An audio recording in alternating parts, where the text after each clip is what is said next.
Hello दोस्तों। स्वागत है आपका मेरे यूट्यूब चैनल पर मनोज मैथ क्लासेस में। तो आज हम अपना नया टॉपिक स्टार्ट करने जा रहे हैं, परसेंटेज।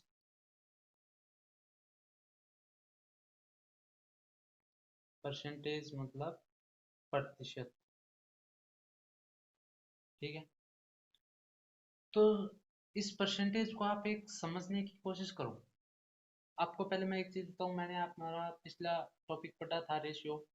तो जो मैथ होती है ना, वो एक तो रेशियो और एक परसेंटेज, इन दो टॉपिकों पर क्या चलती है, पूरी मैथ्स इन दो टॉपिकों पर चलती है। ठीक है। आगे जो मैं इनके सवाल कराऊंगा ये आपको बहुत अच्छे तरीके से समझ में आएंगे। आप वैसे इनको, जो भी मैं आपको अब मान बताने वाला हूँ, मैं शुरुआत में इनका इंट्रोडक्शन दिया था। तो देखो, इंट्रोडक्शन में मैं आपको क्या बता रहा हूँ। सबसे पहले जो प्रतिशत के सवाल थे ना, वो एक तो आते थे बहुत इजी पैटर्न में आते थे। पहले पहले कौन से पैटर्न आता था?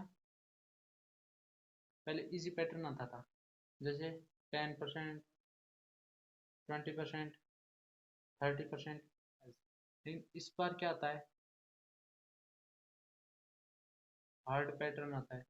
जैसे आपको दे दिया 33.33%। ठीक है। 16 2/3%। ठीक है। 6.66% दे दिया। तो इस बार आपको बहुत हार्ड परसेंटेज दिया हुआ है। आप ध्यान रखना, इस बार आपको हार्ड परसेंटेज दिया हुआ है। ठीक है। अब जैसे आप कोई सवाल मतलब सॉल्व करते हो, कि जैसे 20 का 50% क्या थी? 20 का 50%। तो आप इसमें क्या करते हो, 20 को 50 से गुणा करके, और प्रतिशत है वो हमेशा आप 100 में लिखते हो। ठीक है। आप कहते हो 10। ठीक है। तो इसको आप और नए तरीके से भी कर सकते हो। ठीक है। आप परसेंटेज को आप समझने की कोशिश करना है कि परसेंटेज में देखो, एक चीज़ और मैं बता दूं आपको, कि यदि आपको परसेंटेज लाना है, यानी कि कोई भी वस्तु आपको परसेंटेज में लानी है, जैसे मैं कह दूं आपको कि जो 500 है, ठीक है, मतलब कोई संख्या 500 है, मतलब आपके पास 500 रुपये हैं, और जो उसका आधा होगा 250, वो कितना परसेंट होगा? ठीक है। 500 का 250 कितना परसेंट होगा? तो वो तो आपको, उसको आप 100 से गुणा करोगे। यदि आपको परसेंटेज में ज्ञात करना है तो आप 100 से गुणा करोगे। और यदि आपको मतलब उसको भाग लाना है, क्या करना है, उसको मतलब 100 का यदि आप भाग लाते हो, तो उसका मतलब है कि वो हमने परसेंटेज क्या है, हटाया है। अब देखो, यहाँ पर लिखा हुआ है प्रतिशत, यानी प्रतिशत, प्रति यानी कि जो भी कोई वस्तु है उस पर प्रतिशत यानी कि भाग में 100 आएगा। ठीक है। यदि आपको, देखो ध्यान रखना, यदि आपको परसेंटेज में लाना है तो आपको हमेशा 100 का गुणा करना है। और यदि आपको परसेंटेज हटाना है तो आपको क्या करना है, 100 का भाग देना है। समझ गए हो? यदि आपको परसेंटेज लगाना है तो आपको 100 से गुणा करना है, और यदि आपको परसेंटेज हटाना है, ठीक है, तो देखो मैंने कहा था कि यदि आपको मान लो परसेंटेज यदि लगाना है तो आपको 100 से गुणा करना होगा, और परसेंटेज को यदि हटाना है तो आपको एक बट्टा यानी कि 100 नीचे भाग में देना है। समझ गए आप? अब देखो, अब इन सवालों को आप मतलब शॉर्ट तरीके से और कैसे करो, जैसे देखो, आपको यदि ये पता हो कि हम 50% को क्या लिख सकते हैं, यदि 50% को मान लीजिए आप लिख सकते हो 1/2, तो आपको पता चल जाएगा 10 है इसका। 20 का 50% है वो क्या है, 10 है। तो देखो, एक के बराबर हमेशा क्या होता है, 100%। ठीक है। एक के बराबर हमेशा 100% होता है। अब देखो, यदि मैं इसका हाफ करूं, तो आपको पता है 100 का भी हाफ होगा, 50%। अब आप एक चीज देखना, यहाँ पर 50% है और यहाँ पर बिना परसेंट के है। यानी कि जो यहाँ पर 50% था ना, यहाँ पर आप 1/2 भी लिख सकते हो सीधे। समझ गए? अब देखो, 1/3 को क्या लिखते हैं, 100 में आप 3 का भाग दो, 33.33%, और इसको 33, और 1/3 भी लिख सकते हैं। ठीक है। 1/4 को देखो क्या लिख सकते हैं, 25% लिख सकते हैं। ठीक है। 1/5 को 20%। 1/6 को क्या लिख सकते हैं, देखो 16, 2/3 या 16.66%। यानी कि यदि आपको ये मान दिया हुआ है 16.66%, तो आप उसको 1/6 लिख सकते हो। जैसे मैं आपको कहूँ कोई भी सवाल, देखो यहाँ पर देखो कि 1800 का 66% ज्ञात करो। तो आप क्या करोगे, 1800 करना है और 16.66 का मान क्या है, 1/6, ठीक है 1/6 करो, 6×18 2 जीरो हमारे यहाँ पर है, ये 300 हो गया। 1800 का 16.66% कितना होता है, 300 होता है, ठीक है। 1/7 को हम क्या लिखेंगे, 14 सही, 2/7% एंड 14.28% भी लिख सकते हैं। 1/8 को देखो हम क्या लिख सकते हैं, 12% या इसको लिख सकते हैं 12 सही 1/4%, ठीक है 1/4% भी लिख सकते, 1/4 नहीं, सोच सोच सोच सोच सोच, यहाँ पर ये 50 है ना, तो 1/2 लिख सकते हैं। यदि यहाँ पर 25 होता ना तो हम 1/4 लिखते, वो मैं आपको आगे बताऊंगा 1/16 वाले में, ठीक है। 1/9 को आप क्या लिख सकते हो, 11 1/9%, या इसको लिख सकते हो 11.11%, ठीक है। 1/10 को क्या लिख सकते हो आप, 10% लिख सकते हो, क्योंकि आपको पता है 10 का यदि आप 100 में भाग दोगे तो आपको 10 ही आएगा मान, ठीक है। अब यदि आपको 1/11, तो ये आ जाएगा आपका 9, 1/11%, या आप इसको लिख सकते हो 9.09%, ठीक है। 1/12 को आप क्या लिख सकते हो, 1/12 को आप लिख सकते हो 8 और 1/3%, ठीक है, और यह लिख सकते हो 8.33%, ठीक है। और 1/13 को हम लिख सकते हैं 13×7=91, 9/%, या इसको लिख सकते हैं 7.69%, ठीक है। 1/14 को क्या लिख सकते हैं हम, अब देखो 1/14 को क्या लिख सकते हैं, 1/14 को 7/1/7%, या यहाँ पर 115 को आप क्या लिख सकते हो, मतलब कि 100 में 15 का भाग देना है तो उसको आप कैसे लिखोगे, 2/3%, और 2/3 को क्या लिखते हो 66%, ठीक है, ये हमारा आ गया 1/16। अब देखो मैंने आपको कहा था कि 8 1/8 का आधा, यानी यहाँ पर देखो 1/8 दिया हुआ है ना, इसका 12.5 का आधा करो, 12 का आधा कितना हो गया हमारे पास, 12 का आधा कितना हो गया 6, ये हमने यहाँ पर 6 लिख दिया। 50 का आधा कितना हो गया 25%, ठीक है, इसको आप ऐसे भी लिख सकते हो, ठीक है। अब देखो ये सवाल में इसलिए है कि देखो यदि आपको ऐसे मान दिए हैं, जैसे मान लीजिए 7/1/7% ज्ञात करो, तो आप उसको 1/14 लिख सकते हो, ठीक है। और यदि आपको 8 से 1/3 दिया हो तो उसको 1/12 लिख सकते हो, ठीक है। यदि आपको 20% दिया हो तो 1/5 लिख सकते हो, ठीक है। ये रेशियो है, ये फ्रैक्शन है, यानी कि ये भिन्न है, इससे हम सवालों को और बहुत आसानी से हल करेंगे।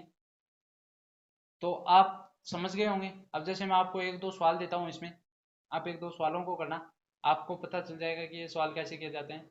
तो चलिए अब चलते हैं सवाल की ओर। जैसे देखो, अब हमारा सवाल मान लीजिए आप कि 6400 का 25% ज्ञात करो,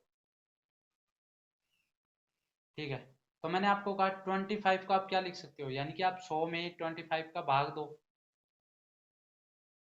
यानी कि 100 में आप 25 का मतलब कि भाग दो। वैसे भी देखो 25, अब मैंने आपको कहा परसेंटेज को हटाने के लिए आपको क्या करना पड़ता है, 100 का भाग देना पड़ता है, ठीक है। मैंने यहाँ पर 100 का भाग दिया, तो ये देखो 25 एकम 25 और 25 पंजी, यानी कि 1/5 हो गया, 1/5 हुआ या नहीं, यानी कि जो देखो हमने 1/5 का मान निकाला था 25%, 100 में 5 का भाग दिया था, तब हमारे क्या आया था 25, और 25% को हम क्या लिख सकते हैं 1/5%, यानी कि 6400 का 1/5%, 1/5, ओ सॉरी सॉरी सॉरी 1/5 नहीं होता है यहाँ पर, ये 1/4 हो गया, क्योंकि 25 चौके 100 होता है, ठीक है ठीक है, गलती हो जाती है, इंसान से गलती होती है, इंसान गलतियों का पुतला ही होता है, जो गलतियों से सीखता है वो इंसान होता है, ठीक है। तो देखो अब आप क्या करोगी, आपको पता है 25% को हम क्या लिख सकते हैं 1/4 लिख सकते हैं। आप 25% की जगह 1/4 लिख दो, 6400 का 1/4 कितना होगा 16 बार कटेगा ना, ठीक है, ये 1600 हो गया। अब देखो ये 1600 है वो कितना परसेंट है, ये कितने के बराबर है, ये हो गया 25% के बराबर।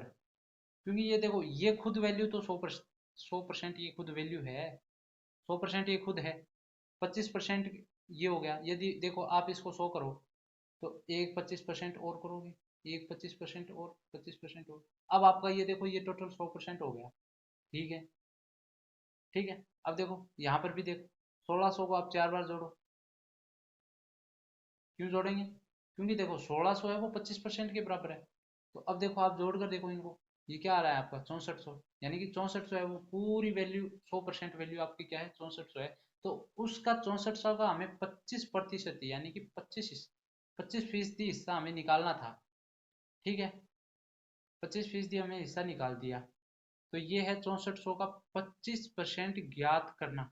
आप देखो 25% की जगह आप 1/4 लिख सकते हो, कोई दिक्कत नहीं है इन सवालों में 1/4 लिखने में। ठीक है, चलिए अब हम चलते हैं अपने नेक्स्ट सवाल की ओर।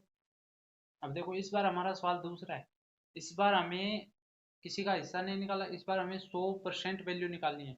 यानी कि ये कह रहा है देखो, अब देखो किसी संख्या का 11 1/9% 3500 है, वह संख्या ज्ञात करनी है। यानी कि इस बार हमें देखो ये जो 35% है ना, ये पूरा ही 11/1/9% है।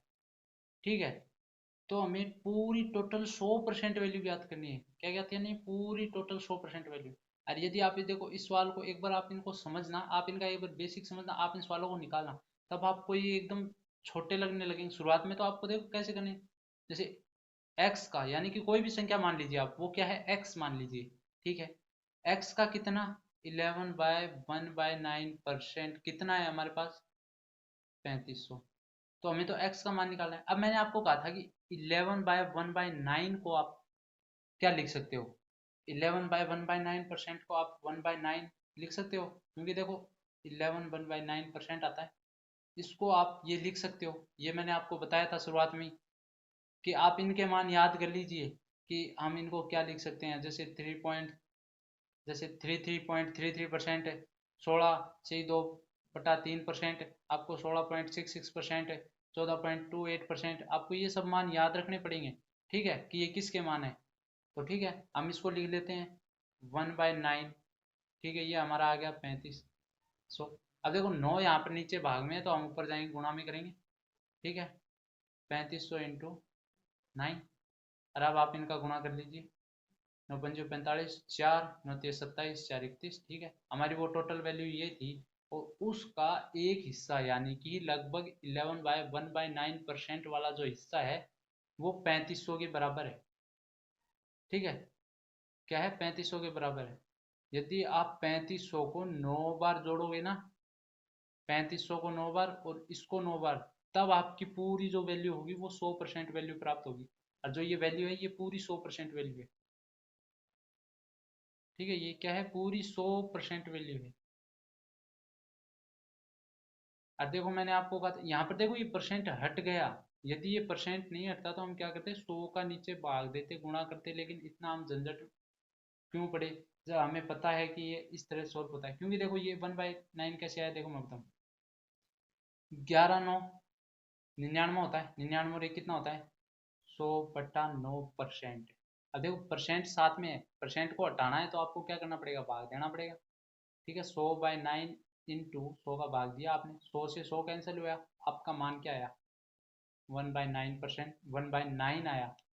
ठीक है, परसेंट हट गया ऑटोमेटिक। अब आप देखना, तो अब आपको इन सवालों को बस इस तरह सोल्व करना है, और अब हम अगली वीडियो में लाएंगे। ये तो हमारा इंट्रोडक्शन था, अब हम अगली वीडियो में टाइप वाइज क्वेश्चन करवाऊंगा मैं आपको इसको। तो आप एक बार इनको याद कर लेना, मान याद कर लेना जो भी ये मान दिए हुए हैं इनको। ठीक है, आपके लिए धन्यवाद, और अब मिलते हैं अपनी नेक्स्ट वीडियो में।